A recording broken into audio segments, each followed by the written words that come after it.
Hello, welcome to 3-Minute Theory, where I try to demystify the structure of music to give you tools to understand songs, to play songs that you hear, and to write your own songs, framework for writing your own songs. Now I'm going to put in a little caveat there. You need this structure, you need this background. It's very helpful to you. It can become formulaic. We're not going to worry about that right now. We're not going to worry that, oh, if I learn to drive on the roads, I'm not going to be able to go four-wheeling.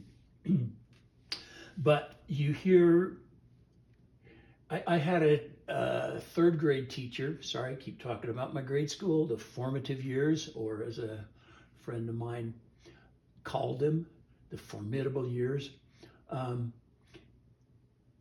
This third grade teacher could play songs by ear, and I was pretty excited about that. And I told my mom, and my mom said that was a really, really nice skill to have. But then she cautioned me that sometimes it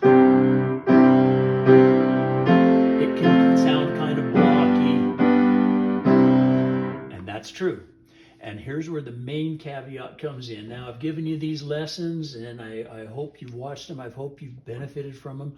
But if you're a male, if you're a Y chromosome owner, from about the age of 14, let's say, to 25, I need you to turn off your device and back slowly away from the keyboard. Because for some reason, males in that group, and I'm telling you this from experience, once they learn this approach, they'll quit reading music. Because reading music is harder than this.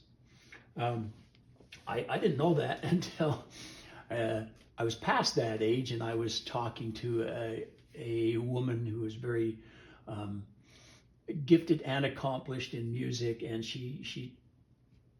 I showed her what I do, or she observed what I do, and in whatever setting we were in, and she says, yeah, I don't teach that to boys because they'll quit reading music. All right, we're not going to get anywhere in this lesson, but I was at a conference, and we put together an impromptu choir, but we need a piano player. So the director said, hey, can anybody play the piano? And a friend of mine stepped up, and this piece of music, as I recall, it had 14 sharps and 8 flats. And she sight read it, boom, just bam, picked it off, and I was astonished. You put a piece of new music in front of me, and I'm going to try for about 3 measures. I do read music, but I'm not on that level. And then I'm going to say, oh.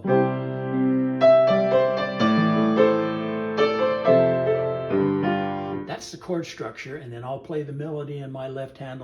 I'll just turn it loose in my left hand. Do whatever it thinks is best. So that's why I give you that caveat. And we're going to do this stuff in the next session. I appreciate you watching. I really hope that you get something out of this. I want to demystify this. People say, how do you do that? And I say, oh yeah, okay, here's what it is. You got 1, 4, 5, and you got 5, 7, and you got it diminished. I go crazy. And they say, you know what? I didn't want to know that bad. So what I'm trying to do is come into it the way I went into it, which is one step at a time, and show you that it's not intimidating. And as you watch me play the piano, you'll understand that you don't have to have inherent talent to do this, because I obviously do not. So again, thanks for watching. I sincerely hope this is helpful.